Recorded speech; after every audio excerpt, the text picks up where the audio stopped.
Hay un audio de fondo que se escucha, que creo que es de José Carreño.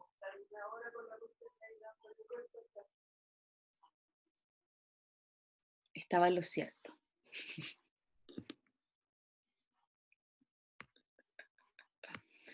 Ya.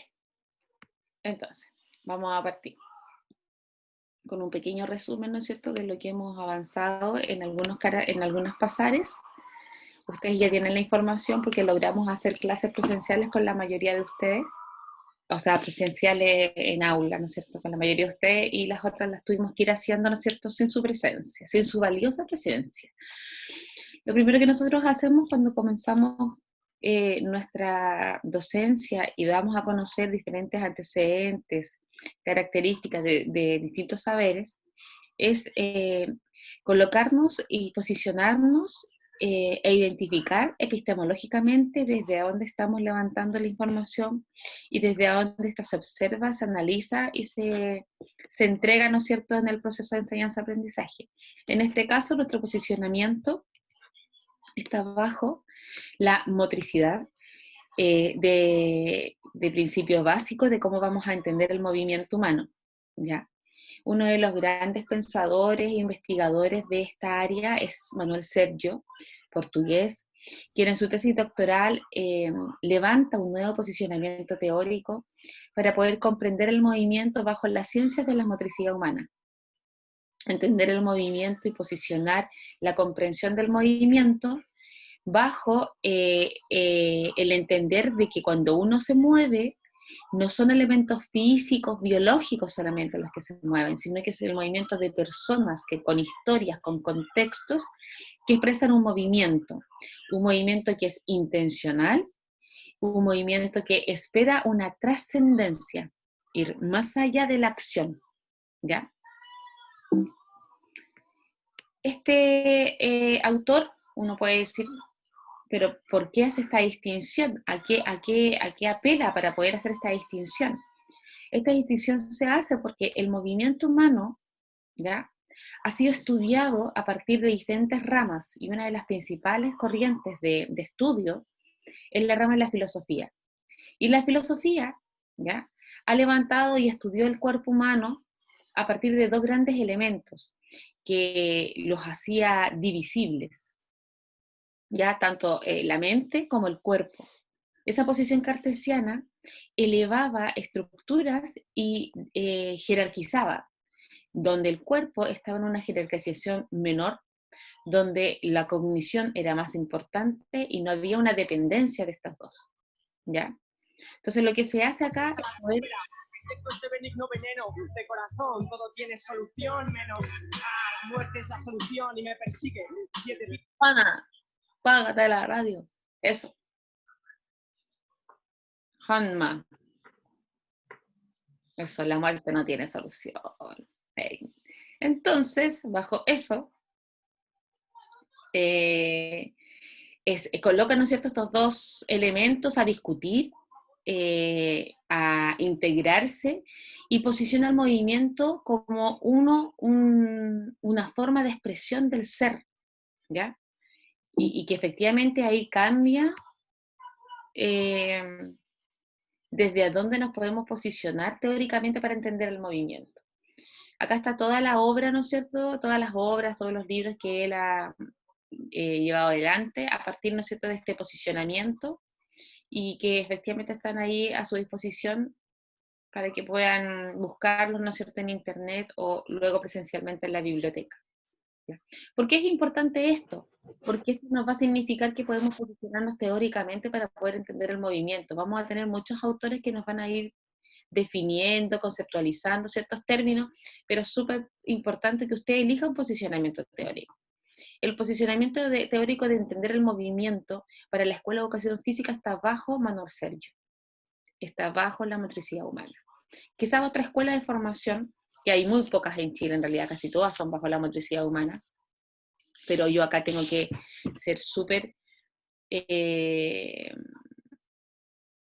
específica en señalar que fuimos la primera escuela que se posicionó bajo la motricidad humana, que ahí los profesores anteriores tuvieron mucha proyección, tuvieron mucha mirada hacia el futuro, ¿ya?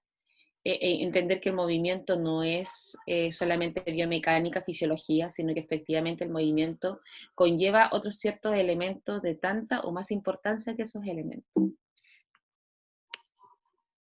Se entiende entonces bajo este concepto que tenemos diferentes ámbitos de conducta del ser humano. Tenemos un ámbito social, un ámbito emocional, motriz, psicológico, cognitivo. ¿Y qué nos señala la motricidad? Que cuando yo me muevo, no solamente es un movimiento biomecánico de palancas, no es un movimiento, ¿no es cierto?, de un acto reflejo, de un movimiento voluntario, sino que es más bien un movimiento de expresión donde yo muevo o promuevo o se relacionan o se interrelacionan la conducta social, mi conducta emocional, psicológica y cognitiva. Ahora, también diferentes autores que están posicionados bajo la motricidad humana señalan que es difícil poder investigar con todas las áreas relacionándose. Entonces lo que se hace es poder investigar área por área para luego relacionarlas, ¿ya? Pero siempre bajo la concepción que el movimiento que yo estoy evaluando, que estoy identificando, lleva consigo una emoción en particular, un desarrollo psicológico, social, cognitivo, desarrollo emocional particular del individuo, ¿ya? Cuando hablamos de desarrollo motriz, hablamos de un proceso, pero un proceso de evolución cualitativa que se da durante todo el ciclo vital, ¿ya? El desarrollo humano, ¿no es cierto?, tiene estas mismas características, pero de todos los ámbitos o conductas vistas anteriormente. Pero cuando hablamos de desarrollo motriz, nos enfocamos solamente al movimiento, y acá expresa de que nosotros tenemos una potencialidad hereditaria, ¿ya? Heredada, ¿no es cierto?, biológicamente por nuestros padres, que esa potencialidad debe ser desarrollada a partir, ¿no es cierto?, de este proceso motriz, de este proceso de cambios evolutivos, ¿no es cierto?, cualitativos, ¿ya? Y ese desarrollo motriz tiene ciertos patrones, ciertas consideraciones que tenemos que tener para poder entenderlo. No es un desarrollo de cambios de proceso o de estado, sino que en él se están interrelacionando otros factores que están incidiendo en ese desarrollo. ¿Cuáles son algunas de las características o consideraciones que debemos tener cuando nosotros hablamos de desarrollo motriz? Primero, que el desarrollo motriz es duradero, se encuentra en todas las etapas del ciclo vital. Por lo tanto, cuando alguna persona aprende un movimiento o desarrolla una experiencia motriz, en todas ellas hay un aprendizaje, ya hay una adquisición. Por lo tanto, el hecho de que digan que la iniciación deportiva solamente va en un grupo etario, no es correcto. Yo puedo aprender durante todo mi ciclo vital. Siempre va a haber aprendizaje, ¿ya? Entonces siempre va a haber desarrollo motriz, siempre va a haber un cambio, ¿ya? Una evolución del movimiento. Se señala que tiene características multidimensionales, porque en el desarrollo motriz actúan componentes biológicos, cognitivos y socioemocionales. Por lo tanto, esa evolución cualitativa y ese cambio constante de características motrices, su habilidad o condiciones motrices, depende directamente de estos componentes biológicos, ¿ya? Cognitivo y socioemocional, ahí están todos juntos. Señala que el desarrollo motriz es multidireccional. Hay algunas áreas que se desarrollan y otras disminuyen en ciertos grupos etarios, en el ciclo vital, ¿ya? Dimensiones del desarrollo motriz, ya que luego lo vamos a ver, ¿no es cierto?, con algunas leyes de factores internos. También señala que el desarrollo motriz es un cambio evolutivo que es plástico. ¿Qué significa esto? Que si bien sigue patrones ya identificados anteriormente, sí pueden estos ser modificados a partir de la interacción con el medio. Hay una flexibilidad. Por lo tanto, acá estos factores internos y externos tienen esa connotación de poder modificar este desarrollo motriz a partir de este conducto que es plástico, flexible, ¿ya?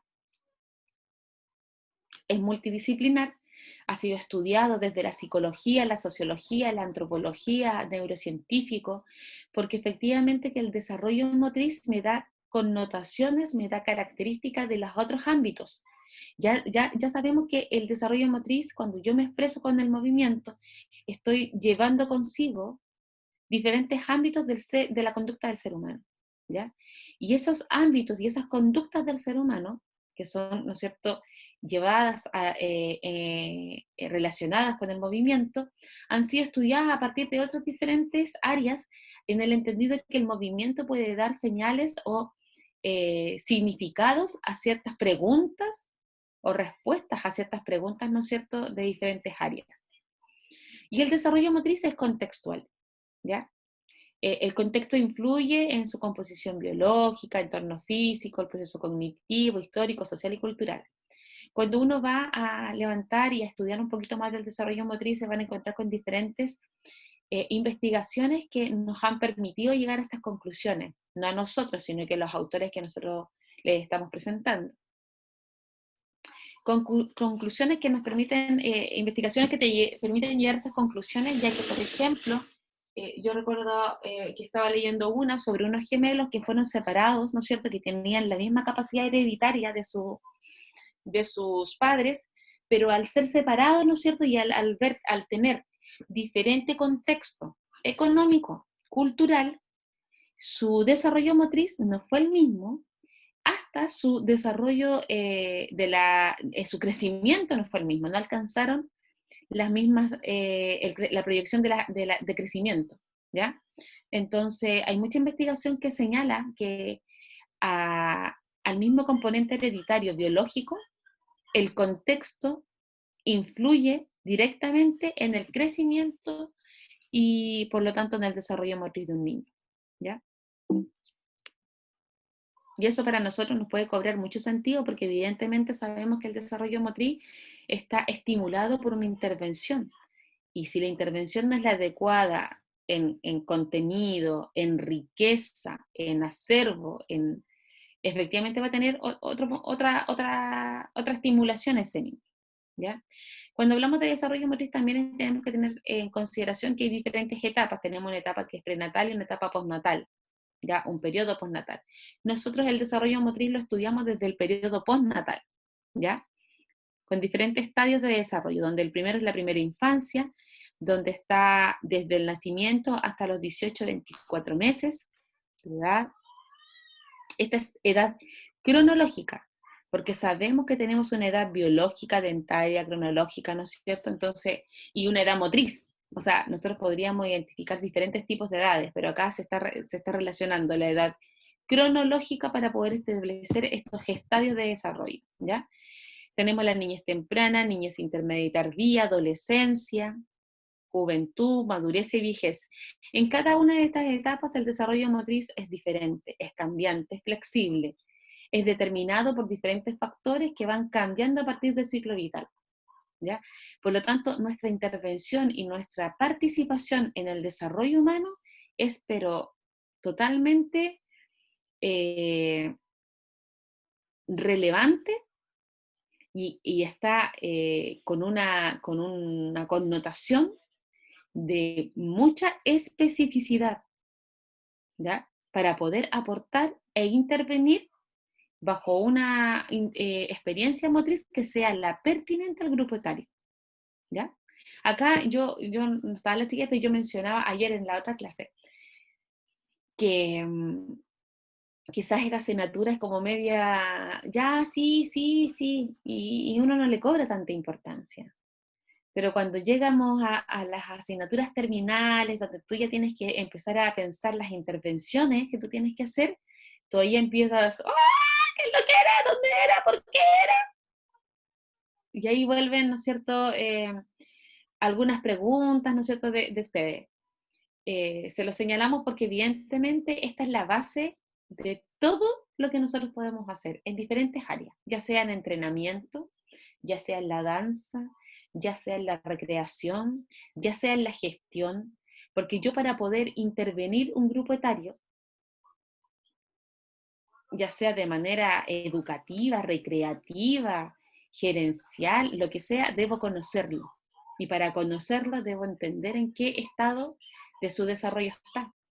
Por lo tanto, yo no podría, por ejemplo, si quiero hacer una empresa y voy a entregar, no sé, servicios de entrenamiento personal. Yo tengo que saber el grupo etario, saber qué periodo está pasando, qué pasa con su crecimiento, su evolución, para poder decir que es pertinente. ¿Se entiende? Porque si yo voy a promover a adulto mayor una clase de, no sé, halterofilia, o no sé, voy a buscar un power, no sé, o una calistenia, que claro, pero si lo ha hecho durante toda su vida, pero es difícil que una persona que ha perdido su tono muscular, que el porcentaje de su fuerza máxima ha perdido, pueda participar de actividades sistemáticas bajo el requerimiento de una fuerza máxima, ¿ya? Entonces, hay que saber, hasta para poder estar dedicado a la gestión, esto hay que saberlo, ¿ya?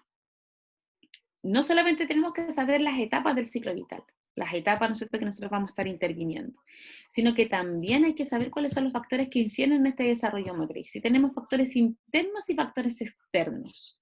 Cuando nosotros hablamos de factores externos, hablamos del ambiente.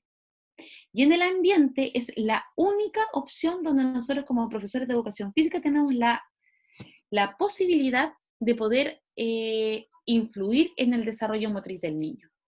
No tenemos otra opción. Los otros factores, ¿no es cierto?, internos, no tenemos la posibilidad de influir directamente. ¿Ya? Hago la alusión a la palabra directamente, porque si yo hago un mal ejercicio y hago una lesión en un niño, claro que voy a incidir negativamente, pero bajo una lesión que va a entorpecer su desarrollo biológico, ¿ya? Psicológico. Pero en este caso, el factor ambiente, que es la estimulación que recibe el niño a partir de nuestras intervenciones, es el único factor que tiene una modificación al desarrollo motriz.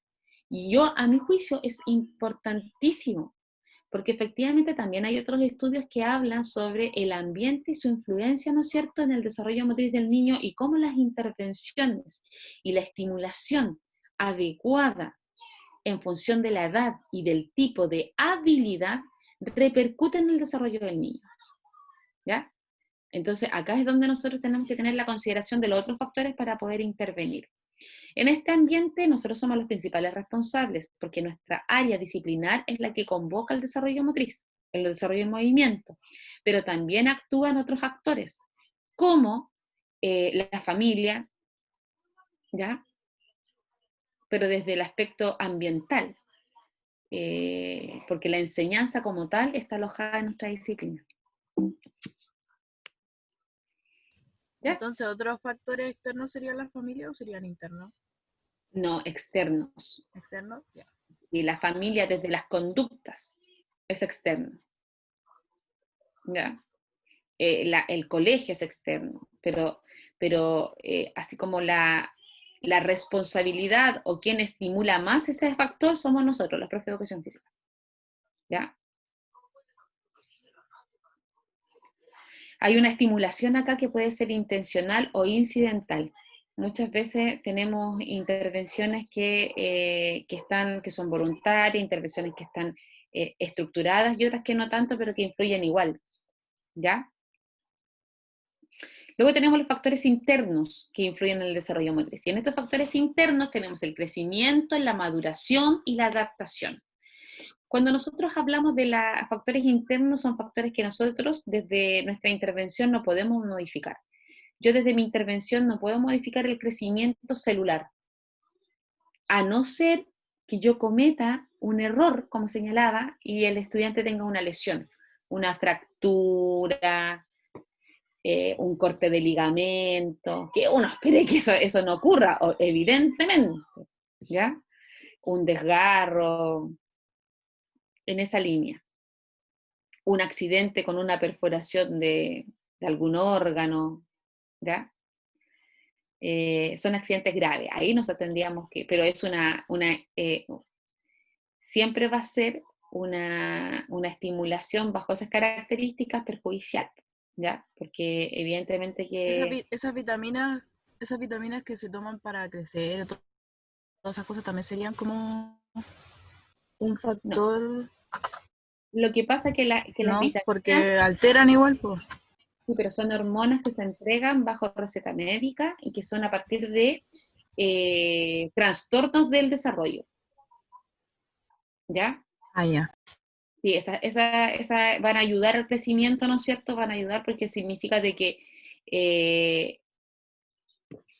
hay dos procesos que se llaman la catalización y la analización. Entonces hay dos procesos que tienen que estar en equilibrio cuando está, ¿no es cierto?, en la secreción y se están aumentando la cantidad de células, ¿no es cierto? Y las células van a ir en respuesta directa del crecimiento, ¿ya? La célula es la responsable de crecimiento. Y cuando hay una secreción que no se está dando, lo que se hace, ¿no es cierto?, es permitir que se efectúe bajo estos componentes que el cuerpo genera, pero genera en menor medida. Eso es lo que hace. Aumenta la cantidad, ¿no es cierto?, para poder producir el crecimiento que corresponde, ¿ya? Y por eso es tan importante, yo a usted no se los muestro, pero a nivel de magíster nosotros analizamos la edad, por ejemplo, osteológica. Analizamos, ¿no es cierto?, el crecimiento osteológico para poder determinar, desde esa área podemos determinar los problemas de crecimiento, ¿ya? Bajo las radiografías, ¿ya? Bajo la manografía, ¿no es cierto? Bajo ese tipo de, de evidencia, ¿no es cierto?, podemos ir identificando estas problemáticas. Pero el tomar todos los componentes de vitamina son cuando existen carencias, ¿no es cierto?, y están determinadas médicamente, porque tenemos, ¿cuánto se llama?, exámenes que te identifican la carencia de o la falta de, ¿ya? Cuando nosotros hablamos de crecimiento, sobre todo con los problemas de crecimiento, que ahí ya me voy a otro lado, que es de magíster, nosotros tratamos en profundidad esto, ¿ya?, en el magíster de nuestra universidad. Ahí hablamos del crecimiento, la hormona de crecimiento, los pics de la hormona y poder identificar cómo, ¿no es cierto?, estas hormonas tienen una problemática y cómo solucionarlo, ¿ya? Y todos los test que tenemos para poder identificarlo. Pero a tu pregunta, ese tipo de hormonas ayudan, ¿no es cierto?, para algún trastorno. Cuando hay trastornos se implica, ¿no es cierto?, en la medicina, ¿ya? Entonces esa Ya, profe. la capacidad de adaptación, ¿no es cierto?, es otra capacidad que es interna, que nosotros como profesores no podemos incidir en ella, porque es un proceso de interrelación del organismo con el medio. Entonces tenemos que a las 40 semanas, hay niños una edad, ¿no es cierto?, promedio, donde se puede ejecutar un parto, porque se entiende de que su organismo tiene la capacidad para poder enfrentar otro medio, que es el medio aéreo, ¿no es cierto?, el medio terrestre, aéreo. Otro cambia la relación, ¿no es cierto?, de sus organismos para poder funcionar en un medio y relacionarse en este, ¿ya? Su capacidad pulmonar debe tener, ¿no es cierto?, cierta maduración para que luego pueda cambiar su sistema, ¿no es cierto?, de relacionarse con el medio en el cual está evolucionando. Y esa capacidad es hereditaria, es innata, es propia de su organismo. Nosotros no podemos modificar esa adaptación. Otro factor que incide directamente en el desarrollo motriz es el crecimiento, ¿ya? Que son cambios en estructuras, tanto de talla como perímetro, ya no solamente es talla, también es perímetro, ¿ya? Porque casi siempre uno se queda en la pura talla, que son observables, que van cambiando las dimensiones de los segmentos corporales, ¿ya? Y el crecimiento tiene una connotación de cambio cuantitativo, ¿ya? Y el incremento del tamaño del cuerpo y todos sus segmentos de manera específica es producto del incremento del número de células, el incremento del tamaño de las células y el incremento de las sustancias intracelulares, ¿ya? Entonces, por eso yo le decía que es celular el crecimiento, es hereditario, ¿ya? ¿De qué depende este crecimiento en el ciclo vital? Depende de la edad, depende de los factores ambientales, depende del género, los factores genéticos y los factores comportamentales y metabólicos, ¿ya? El crecimiento tiene 3 leyes a considerar. Tenemos una ley que es de amortiguación, alternancia y disociación. Cuando hablamos de la ley de progresión y amortiguación, hablamos de una ley de crecimiento que significa, que te señala, que cuanto más joven es el organismo, mayor crecimiento hay. ¿Ya? Y esto efectivamente es algo observable. Nosotros tenemos que en los primeros años de edad, ¿no es cierto?, tenemos el mayor crecimiento del ser humano. Si nosotros siguiéramos creciendo como va aumentando en talla y circunferencia en los primeros años de edad, pasaríamos los 2 metros todos. Se amortigua en cierto momento, ¿ya? ¿Qué pasa con esto? Tenemos un niño que promedio pesa 3 kilos 400, 3 kilos 500 y mide 50 centímetros. Pero luego al año ya está, ¿no es cierto?, en 1 metro, va subiendo, ¿no es cierto?, sustantivamente el crecimiento.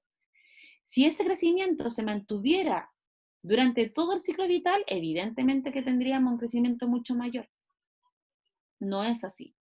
Este periodo es donde existe el mayor crecimiento a diferencia de todas las otras etapas, ¿ya?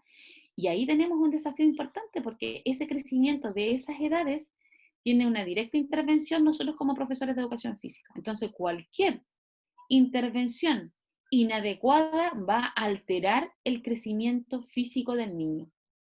Así de simple y directo. Otra ley de crecimiento es la ley de disociación. Esta ley te dice de que no todos los segmentos corporales crecen en la misma proporcionalidad en el mismo tiempo.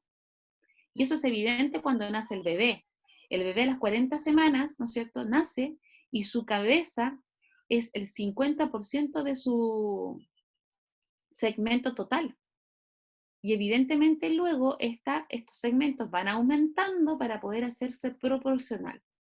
Hay etapas donde los brazos son las extremidades superiores son mucho más largas, tienen un crecimiento mayor que las extremidades inferiores. Lo mismo pasa con el tronco. Entonces, es evidente que efectivamente los niños van pasando por ciertas modificaciones corporales que están totalmente vinculadas al desarrollo motriz del niño.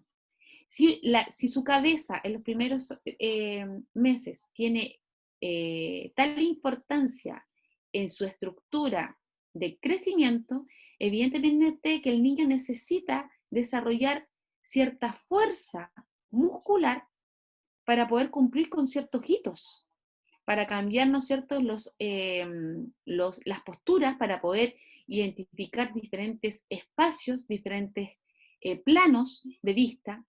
Necesita, ¿no es cierto?, aumentar su fuerza y mejorar, ¿no es cierto?, en crecimiento ciertas estructuras para poder tener hitos posturales tales como el sentarse, con ayuda, sin ayuda, ¿ya? El poder luego gatear, el poder luego caminar, el poder luego correr, saltar. Necesita, ¿no es cierto?, que estas estructuras vayan modificándose para poder cumplir con ciertos hitos del movimiento. Ahora, muchas veces nosotros pensamos que a cierta edad los niños son descoordinados, que tienen, ¿no es cierto?, que les cuesta el aprendizaje de ciertos movimientos. Y eso no recae en las capacidades del niño, ni cognitivas ni motrices, sino que recae en el cambio estructural, ¿ya? Tenemos niños que de repente no son tan coordinados, no porque no tengan coordinación, sino que efectivamente las palancas de sus extremidades no le permiten ese movimiento. ¿Ya? No es normal, ¿no es cierto?, que un niño, sus brazos le lleguen al nivel de las rodillas, y en algunos casos sí pasa.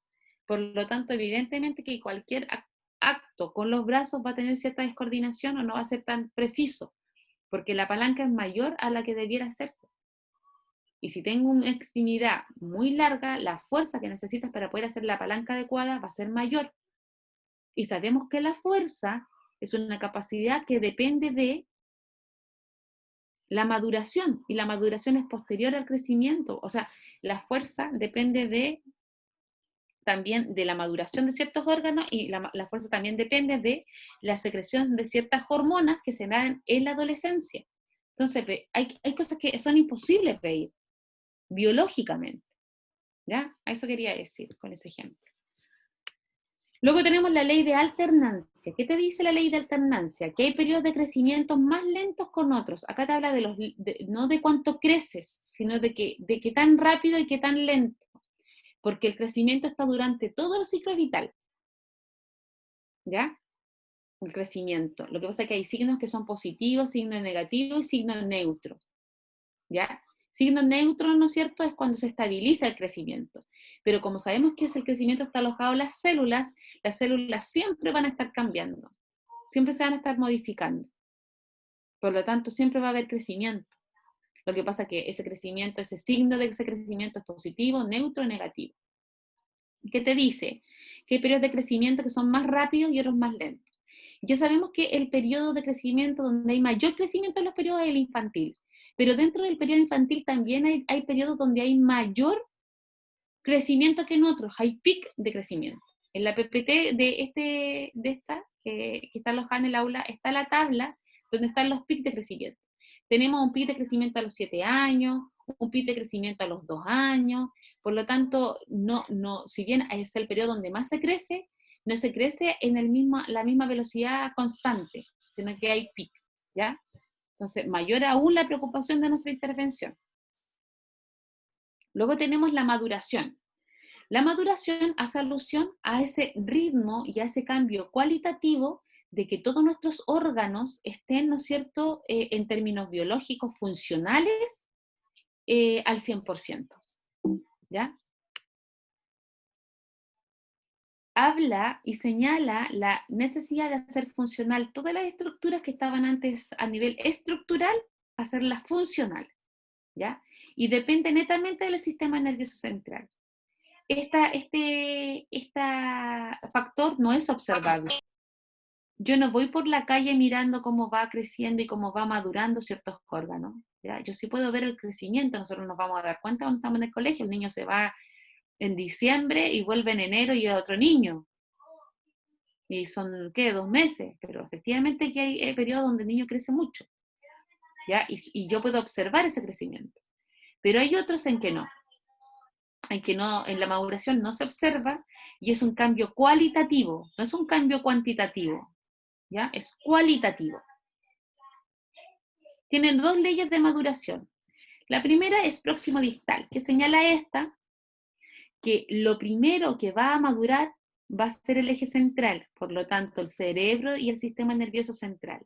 Y luego los sistemas periféricos, por lo tanto parasimpático y simpático y los otros órganos que están en los posterior a ese eje van a madurar posterior, ¿ya?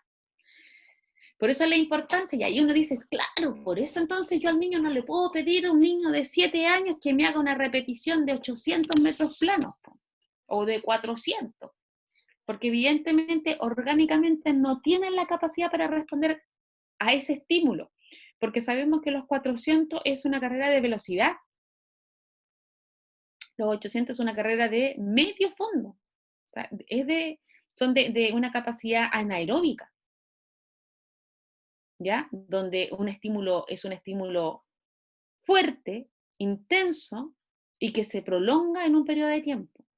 Distinto es si yo a un niño de 7 años le pido una carrera o que me corra mayor distancia, porque ahí pasaríamos a una capacidad aeróbica donde es una menor intensidad de ejercicio, la intensidad más baja, en un periodo de tiempo más prolongado, pero no hay desequilibrio en esa. ¿No? No hay un desequilibrio entre el oxígeno que entra y la necesidad, ¿no es cierto?, para poder efectuar el movimiento. Por lo tanto, colocar al niño en una situación de desequilibrio cuando no está, ¿no es cierto?, su capacidad pulmonar, elementos fisiológicos, ¿no es cierto?, al 100%, no es una intervención adecuada. Luego tenemos la ley cefalocaudal, que indica que el desarrollo se extiende a partir del cuerpo desde la cabeza hasta los pies. ¿Ya? Entonces el cerebro es lo primero que madura. ¿ya? A los 7 años ya tenemos un 99% de la construcción de nuestro cerebro, ¿ya? En lo que es construcción, porque evidentemente que todas sus otras áreas, ¿no es cierto?, van madurando y van requiriendo expertise a partir de la evolución. Y luego, ¿no es cierto?, va creciendo y va madurando el niño hacia abajo. Por eso, por ejemplo, el niño, los primeros movimientos son ¿de qué? Son óculo manual. El niño sujeta, toma cosas cuando es bebé. Y luego comienza, ¿no es cierto?, a tener mayor desarrollo de movimiento de los pies, de manipulación, de control de objetos, ¿ya? Porque efectivamente hay una maduración que es cefalocaudal, ¿ya? Estos son antecedentes que uno entrega, ¿no es cierto?, cuando estamos viendo los factores internos y externos del desarrollo motriz. Pero las habilidades también tienen una evolución, ¿ya? Tenemos movimientos y hay una clasificación de estos movimientos. Los movimientos, ¿no es cierto?, son movimientos que son jerarquizados en complejidad, que van desde movimientos involuntarios, a movimientos voluntarios. Cuando nosotros hablamos de movimientos involuntarios, son los primeros movimientos del ser humano, ¿ya? Y estos movimientos involuntarios son los movimientos reflejos. Los movimientos reflejos se dan entre los primeros 6 a 12 meses de vida. Son movimientos que son movimientos de supervivencia, que como señala acá, ¿no es cierto?, permiten las funciones vitales. ¿Ya? El niño está pasando por un periodo de adaptación, ¿no es cierto?, que ya vimos que era un factor interno, adaptarse al medio, y los reflejos nos ayudan a poder determinar esa adaptación que está teniendo el niño, ¿ya? Hay movimientos reflejos que son necesarios, son de supervivencia, ¿no es cierto?, y que son necesarios que se entreguen en las primeras horas de edad del niño. Una de estas, por ejemplo, es la de succión. Si el niño no tiene el reflejo de succión, no podría alimentar, ¿ya? Entonces, la importancia de estos movimientos, que son los primeros, son totalmente involuntarios, solamente hay una participación del sistema nervioso central, ¿ya? Médula espinal,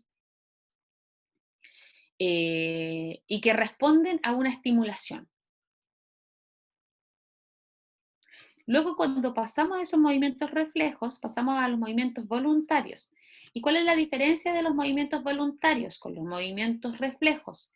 Que estos movimientos, primero, participa el cerebro, ¿ya? El sistema nervioso central participa, la médula espinal, tronco encefálico, cerebelo, respuesta, baja, neuronas motoras, ¿ya?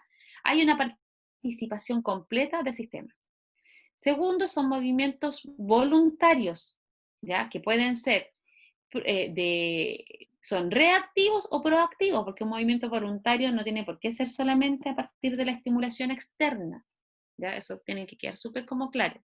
Y estos movimientos voluntarios se clasifican en diferentes tipos, que van jerárquicamente. Y acá nosotros vamos a presentar clasificaciones de diferentes autores. Nosotros nos vamos a quedar con las de Gallagher y Sevi, porque son como a la lectura que hemos hecho de muchos, son bien específicos. Gallagher es como el padre de esta clasificación, por lo tanto, debiéramos conocerlo todos, ¿ya? Ahora, luego de eso, usted puede elegir cualquier otro tipo de autor, ¿ya? Y usted identifica, Batalla Flores tiene clasificación, Crati tiene clasificación, Blázquez tiene clasificación, todos tienen clasificaciones, pero usted tiene que elegir, ¿ya? Acá lo importante es que elija un posicionamiento teórico, no siempre tiene que repetir lo que dice el profe, ¿por qué? Al contrario, ¿ya? Esto es solamente el inicio de un aprendizaje que ustedes tienen que construir, ¿ya? Tenemos que Gallagher divide en 3 tipos de habilidades: habilidades motrices rudimentarias, habilidades motrices básicas y habilidades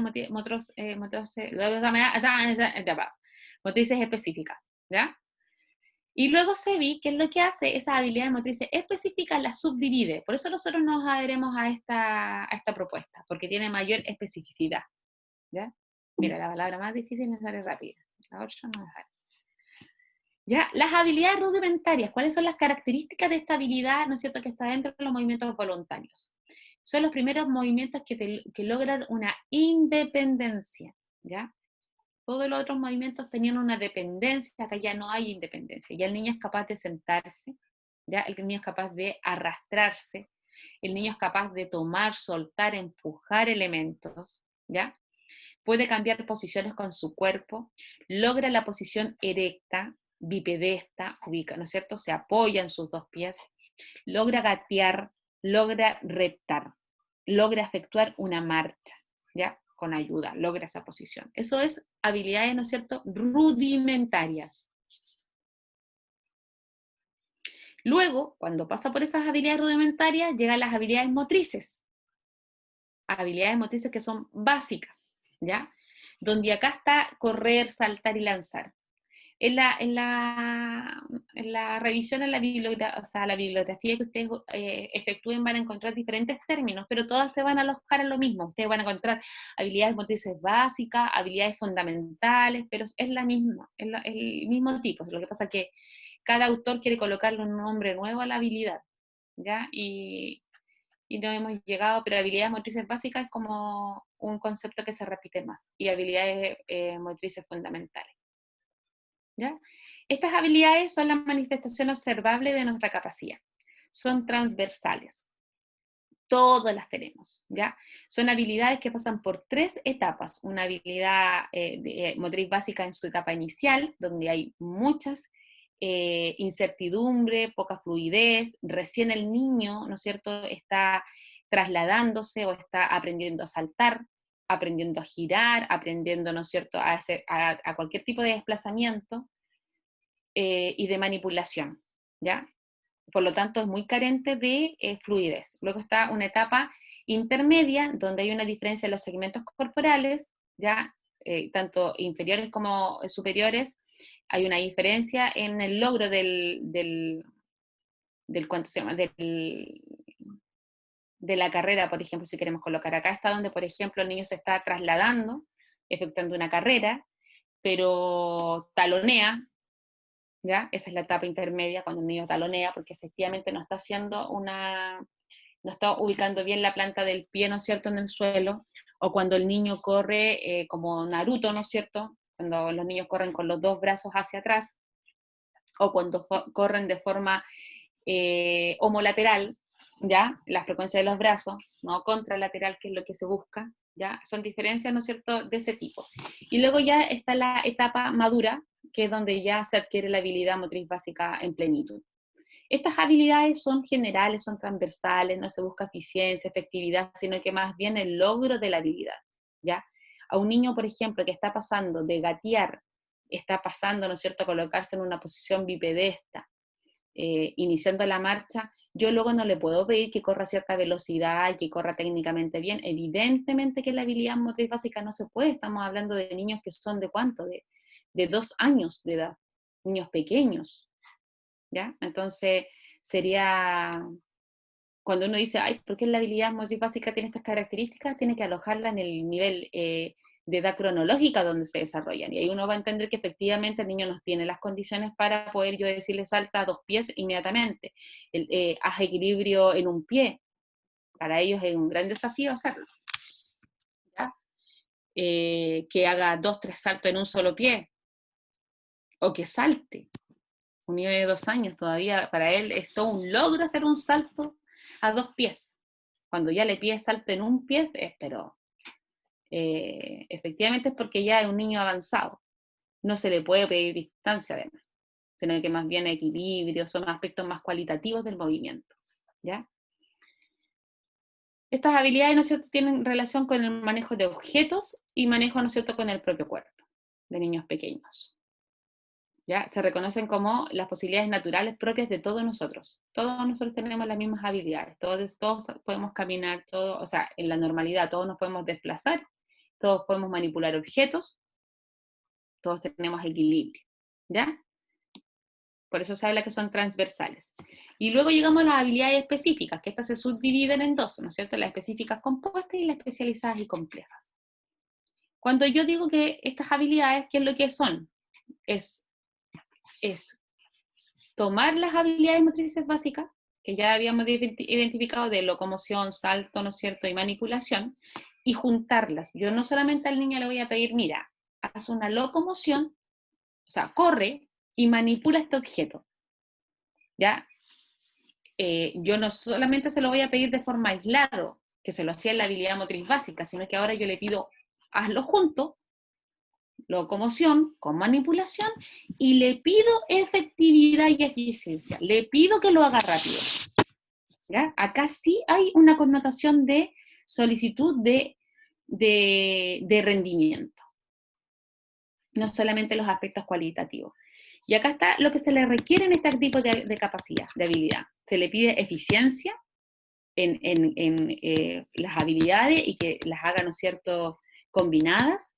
Se le pide fluidez, calidad, coordinación, y se le pide que sea en situación de incertidumbre, ¿ya? Para que evidentemente identifiquemos que sea una habilidad adquirida, no solamente adquirida a partir y dentro de una servomotriz, sino que no solamente automatice un movimiento, que luego tú cambias la situación y no va a poder efectuarlo. ¿Se entiende? Tiene que ser en situaciones de incertidumbre, situaciones lúdicas, lo mejor. Yo señalé la palabra servomotriz. Estas habilidades dependen mucho de esta servomotriz. Y la servomotriz son todas las experiencias motrices que tiene el niño a partir de la intervención educativa o cualquier otro tipo de intervención. Mientras más actividades tengas, mientras más práctica tengas, mayor acervo motriz vas a tener y mayor repertorio motriz. ¿Qué te va a significar esto? Que luego cuando a ti te pidan ejercicio en diferentes situaciones, tú vas a poder tener las respuestas. Si a un niño tú le has enseñado toda la vida un pase, manipulación y un pase, va con un cono y un cono, parado y listo, vamos haciendo pase pecho, ¿ya? Vamos a colocarle el nombre para que podamos todos entenderlo. Si lo hubiera hecho en la sala hubiera sido diferente, ya, pero un pase de pecho. Y luego uno dice, un paso para atrás, y seguimos con pase de pecho. Un pasito para atrás, y seguimos con pase de pecho. El cabro, súper bien el pase de pecho, pues llega el compañero, lo recibe sin problema, no le dolió el dedito gordo, que a todos les duele. ¿Ya? Todo bien, todo bien. Luego, vamos a jugar. Y resulta que el niño no recibe la pelota, y no entrega la pelota, y estuviste toda la clase haciendo el pase. ¿Qué significó eso? El niño automatizó un movimiento, pero con ciertas características, donde no había un oponente, donde estaba en situación estática, y donde, claro, él podía calcular la trayectoria del implemento. Pero cuando estamos en situación de incertidumbre, en situaciones de juego, hay otros factores que están incidiendo. Entonces, ¿de qué me sirve a mí enseñarle al niño ese pase si luego no lo va a poder ejecutar o no lo va a poder realizar cuando lo requiere? Estos son elementos que ellos requieren para jugar. Entonces, lo que debiéramos hacer, ¿no es cierto?, es aprender a hacer ese movimiento. Yo no digo que no sea de forma estática y luego pasar los juegos, pero que tenga incertidumbre, que tenga diferentes estimulaciones. Y que también, bueno, ahí nos vamos a ir a otro lado, pero que también el niño entienda para qué es un pase. Porque muchas veces el niño hace un pase de pecho cuando está su compañero a 10 metros, y hay como 20 compañeros entre medio. Y él no entiende por qué él no le llegó las manos al compañero, porque evidentemente ese tipo de pases tiene ciertas connotaciones, pues tácticas, técnicas, ¿ya? Entonces, muchos de los errores que cometen nuestros estudiantes son errores de enseñanza de los profesores.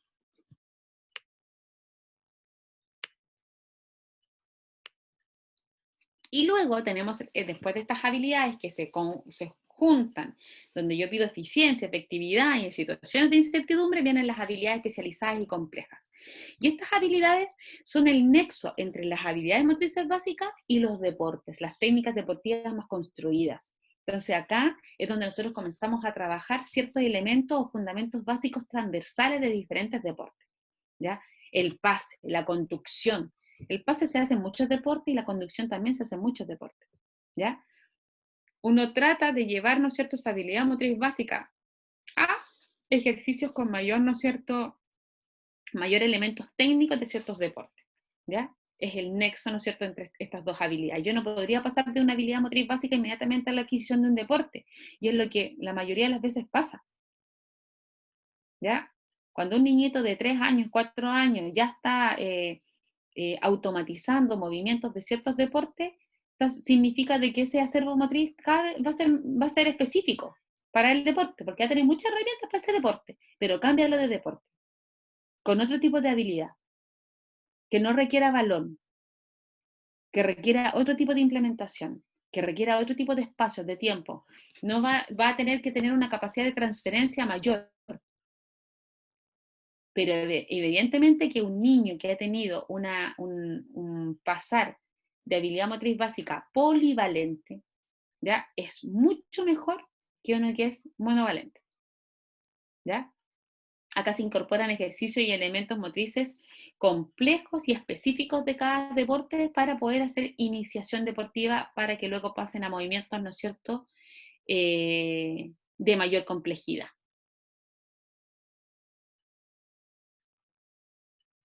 Acá tenemos el modelo de Gallagher, ¿ya? Donde este modelo de este reloj de arena especifica el tipo de habilidad y te va señalando la edad en la cual estaríamos trabajando ese tipo de habilidad, ¿ya? Ahí señala la habilidad motriz básica está entre los 2 y los 7 años. Luego, en los 7 años hasta los 14 años, la habilidad específica. Y a los 14 años ya tú puedes tomar otro tipo de habilidad. O sea, imagínate los niños que de repente dicen a los 10 años, no, yo soy futbolista, yo soy... O sea, la especificidad es posterior. ¿Ya? Hay que desarrollar tipos de habilidades generales para luego llegar a lo específico. Y de esa forma vamos a tener mejor rendimiento. ¿Ya?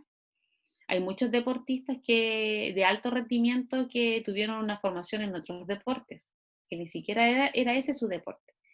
Y muchos hicieron muchos deportes antes de llegar al deporte, donde se han formado como profesional. Entonces, ¿qué te señala esto? De que hay que tener este baraje, este acervo motriz amplio, con muchas herramientas para poder llegar luego a otros estándares. Perdón. ¿Ya? Y luego tenemos el de SEBI, que solamente tiene la diferencia, ¿no es cierto?, que tiene las habilidades específicas subdivididas en específicas y compuestas y especializadas y complejas. ¿Ya? Eso. No sé si me faltó algo, Ivana, Rosita, Juan, Hurtado. Yo quería decir algo, no le faltó nada, pero con respecto al modelo de Gallagher, que a mí me pasó lo que usted mencionó en un principio, que uno no le toma mucho el peso de repente a estas características que se presentan en estos modelos, y a mí me pasó en la práctica intermedia, o sea, recién el año pasado lo vine como, o sea, lo necesité toda la carrera, pero en la práctica intermedia me pasó que lo necesité mucho y tuve que volver a estudiarlo y volver a buscarlo, entonces sentí que pude haberle tomado más el peso cuando estaba en esta asignatura. Eso como a modo de experiencia y si quieren tomarlo como consejo, que en verdad lo van a utilizar hasta el fin del cuatrimestre. ¿Profesora?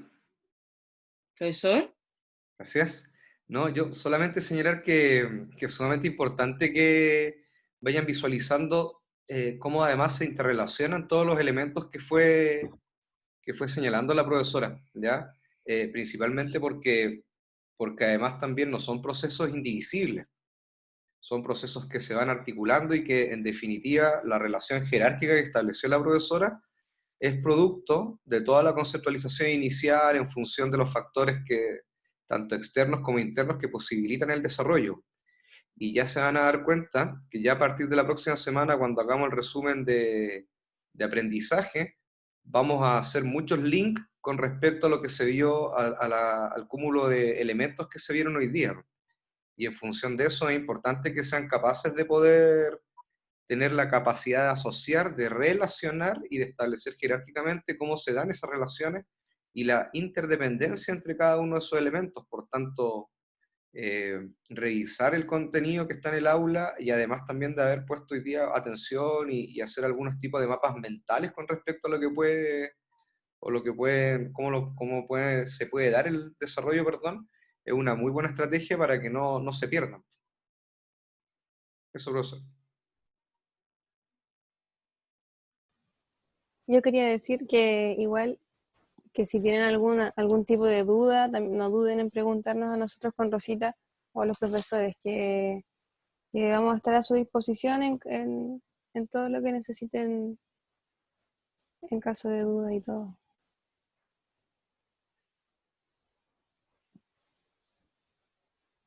Ya pues, estimado. Entonces, nuestra invitación es a la lectura, a los PPT que están en el aula. Encontrarnos la próxima semana y de ahí vamos a terminar un proceso como de resumen y vamos a señalar, ¿no es cierto?, cómo terminamos el sistema de evaluación. ¿Ya? La idea es que lo concordemos a partir de lo que ya está declarado en el programa, eso sí. ¿Ya? Eso. Gracias. Muy bien. Gracias, profe. Así es, muy bien, muy motivados. Nos seguimos para el próximo, para el resto del día. Que hoy día nos tuvimos que levantar muy temprano, ¿A qué hora? ¿A las 9:30? a las 8. Ah, perdón. Ya, perfecto.